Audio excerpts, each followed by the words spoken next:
For TraderInsight.com, I'm Adrian Manns, and it's time for your daily dose of the doctor. I want to take a look at a Baltimore chop opening gap. I recorded this one in real time, and we have time-lapsed it. It's something we can do now in our recording software. So what you're watching is the live recording after the entry.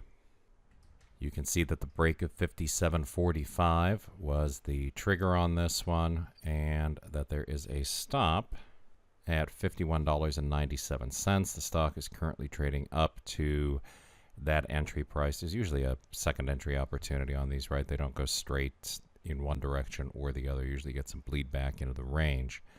Now, the reason for putting the stop up here and not up above the high of the day is this volume over here. This volume tells us that that's where the majority of something happened, right? The majority of the price activity in this thing. So if it gets up above that volume, then I'm going to assume it's going to make a big move against the idea that I have here, right, of where it's going to go. Now, on its way down, you can see that quite a bit of volume built right here.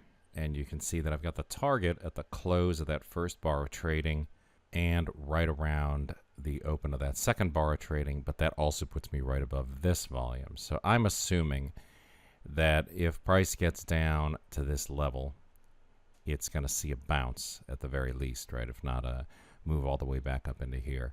So again, the rationale here is you've got an opening gap that is statistically significant, right? Whether or not you understand two standard deviation logic or not, it's this in statistical terms just means that you've got something that has a high probability of moving back in the other direction at some point.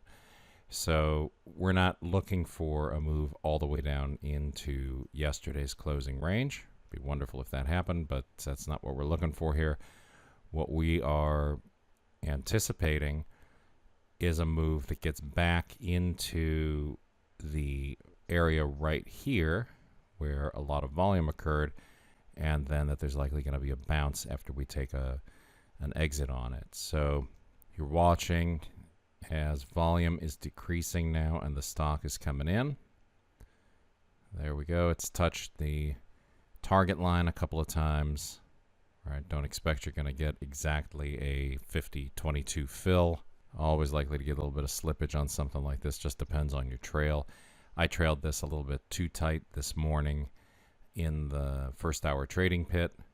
So rather than having the stop that I anticipated, the trailing profit stop, I had a much tighter stop. Just misplaced a decimal point.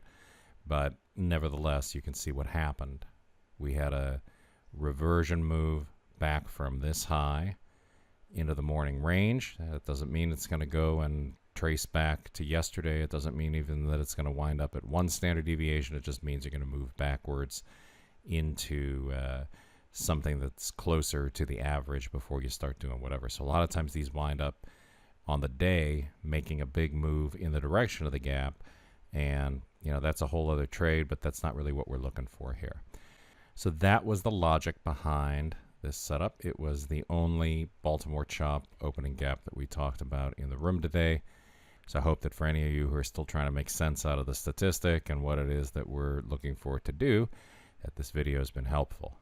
But if you do have any other questions, shoot me an email, adrian@traderinsight.com. I hope you had a great trading day today and an even better one on deck for tomorrow.